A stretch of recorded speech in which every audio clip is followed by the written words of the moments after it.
ఒక్కొక్కరుగా మనకు శాశ్వత వేడుకోలు పలుకుతూ ఒక తరం కనుమరుగవుతుంది. అన్నం తినే ముందు ఇతరుల ఆకలిని గుర్తించిన తరం, ఇరుకు ఇళ్లలో గొప్ప ప్రేమతో బ్రతికిన తరం, బాధ్యతలను ఎరిగిన తరం, నేను అనకుండా మనమంటూ బతికిన తరం, డిగ్రీలు లేకున్నా జీవితాన్ని చదివిన తరం, గడియారం లేకున్నా సమయాన్ని సద్వినియోగం చేసుకున్న తరం, ఇంటర్నెట్ చూడకుండా జ్ఞానాన్ని నింపుకున్న తరం, క్యాలిక్యులేటర్ లేకున్నా లెక్కలు చేయగలిగిన తరం, మొబైల్ ఫోన్లు లేకున్నా స్నేహ సంభాషణలకు లోటు లేని తరం, టీవీలు లేకున్నా వినోదంగా కాలం గడిపిన తరం, జీపీఎస్ లేకున్నా గమ్యం ఖచ్చితంగా చేరగలిగిన తరం, సాంకేతికత లేకున్నా సుఖ సంతోషాలతో బ్రతికిన తరం, ఏసీలు కూలర్లు లేకున్నా ఆరు బయట హాయిగా నిద్రించిన తరం, మినరల్ వాటర్కు బదులు చెరువు బావి నీళ్లు తాగి ఆరోగ్యంగా బతికిన తరం, పిజ్జాలు బర్గర్లు కాకుండా పీచు మిఠాయిలు పేలాలు తిని ఆనందంగా బతికిన తరం, రాత్రిళ్ళు ఇంటి అరుగులపై హాయిగా కబుర్లు చెప్పుకుంటూ ఆనందంగా బతికిన తరం, 6వ 7వ వచ్చే వరకు పిల్లల బాల్యాన్ని ఆటపాటలతో నింపిన తరం, ఆ తరువాత పైసా ఫీజు లేని సర్కారు బడుల్లో తెలుగు మీడియంలో పిల్లలను చదివించి అటు తెలుగులోనూ ఇటు ఇంగ్లీష్లోనూ పండితులు అయ్యేలా పిల్లలను తీర్చిదిద్దిన తరం,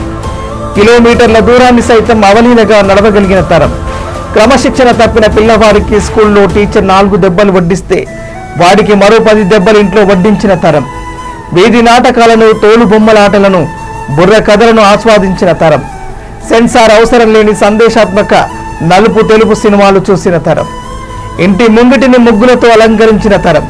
పని మనుషులతో యోగాలతో జిమ్ములతో పని లేకుండా బండెడు చాకిరి చేసుకుంటూ చెమటలు చిందించి 100 ఏళ్లు బతికిన తరం, బంధాలకు బంధుత్వాలకు విలువనిచ్చిన తరం, ఆస్తుల కన్నా ఆప్యాయతలకు అనుబంధాలకు ప్రాముఖ్యతనిచ్చిన తరం, ఉమ్మడి కుటుంబాలుగా ఆనందంగా జీవించిన తరం, భేదాభిప్రాయాలున్నా అందరినీ కలుపుకుని వెళ్ళగలిగిన తరం, వ్యాపారంలో కల్తీకి చోటు ఇవ్వని తరం, ఇతరుల మేలు కోరుకున్న తరం,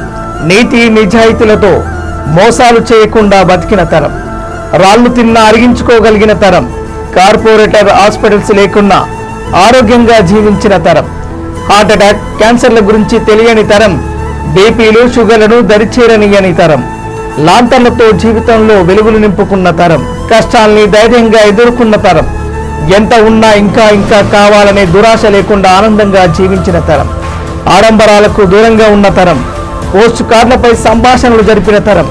త్యాగాలతో పిల్లల భవిష్యత్తుకు పునాదులు వేసిన తరం, కుల మతాలకు అతీతంగా సోదర భావంతో బతికిన తరం. అలాంటి తరంలోని అపురూపమైన వ్యక్తులు నేడు ఒక్కొక్కరుగా మనల్ని విడిచి వెళ్ళిపోతున్నారు. వారిని కోల్పోతుంటే గర్వం కోల్పోతున్నట్టుగా అనిపిస్తుంది.